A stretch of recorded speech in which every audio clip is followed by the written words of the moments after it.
Minister of Youth Affairs Frederick Stevenson says persons must realize that sex with a minor is against the law and that they could face serious jail time. This comes as a recent pornographic video involving a group of students has been circulating on social media and elsewhere. Minister Stevenson told SVG-TV News there are laws to protect juveniles against sex crimes and charges could be brought against players in this scenario. But we have young persons who understand the technology and use it to do damage to their friends and their peers, and it is sad, it is sickening. I am condemning the perpetrators in all forms. This should not have happened. In the laws of St. Vincent and the Grenadines, we have offenses relating to sexual violence.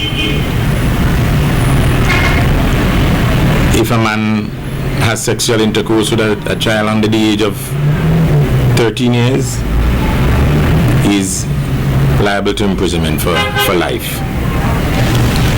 If a man has intercourse with a child under the age of, above the age of 13 but below the age of 15, is liable to imprisonment for 5 years.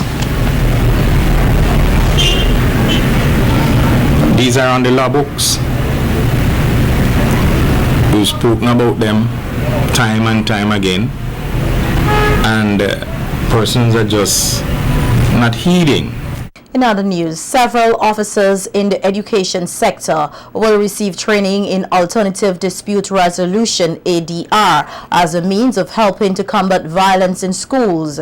Education officers, school managers, guidance counselors, and classroom teachers are among the participants to be trained. The educators will be exposed to information on restorative practices and restorative justice useful in building safe schools and protective environments in which students can thrive, not just academically but socially also. The training in alternative dispute resolution (ADR) takes place on Monday the 21st of September and Tuesday the 22nd at the Sunset Shows Hotel, and on Wednesday the 23rd and Thursday the 24th at the Beachcombers Hotel.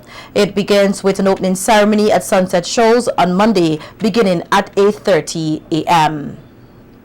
The launch of the 3rd Annual National Telecommunications Regulatory Commission (NTRC) Ideas and Innovations Competition I-Square was held yesterday at the Community College. NTRC Operations Officer Keisha Gurley says the entrants must creatively come up with ways to improve and save costs for systems, particularly in the public sector. She also notes that there will be a category for secondary and other for the community college students, with a cash prize of $3,500 up for grabs before the October 16th deadline. The competition will give students the opportunity to improve existing systems within our public service or create new systems based on the modern tools available to us via ICTs that can be implemented via mobile applications.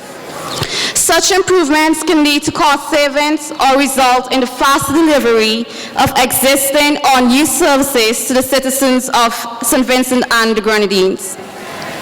The competition caters for 2 components based on the skill levels of the students. We have the idea category. One just needs to have an idea for improving existing public services, while the other category is the mobile app one, which takes an idea and develop it into a mobile app concept or working prototype. Gurley says the competition aims to not only inspire students to use their technological skills, but also sharpen their entrepreneurial abilities. The I-Square competition seeks to primarily focus on the importance of idea creation and the possibilities that can develop from the seeds of innovation that are planted in the minds of our young people. While the competition is focused on ideas and applications for the public sector, Its main purpose is really to develop the entrepreneurial skills of our youth by looking at the needs in our society and finding ICT solutions for them. Such initiatives can have direct economic benefits for our country while making us more efficient in what we do on a daily basis. Soon, everyone will have a smartphone with a mobile broadband connection that will be the tool to connect us to a more efficient and productive society. President of the Calypso Association, Ann Miller, is calling on Vincentians to change their attitude as to how they view the Calypso art form. Speaking at the award and presentation for the 2015 season hosted by the Carnival Development Corporation, the CDC, Miller says while some Calypsonians need to up their game, lovers of the art form must also learn to give more support to them and constructive criticism. It's time for us to act and stop talking. Do we give the people value for their money when we say Calypsonians are messengers? There is no message when we are entertained by the live version of talk show programs. Are we killing Calypso while the soca artists are working towards what they want? Why do we ask for involvement of young people and instead of building them, we put them down? We need to pay a lot more attention to the songs we sing when we think about competitions. We need to remember we are no longer singing for a local audience.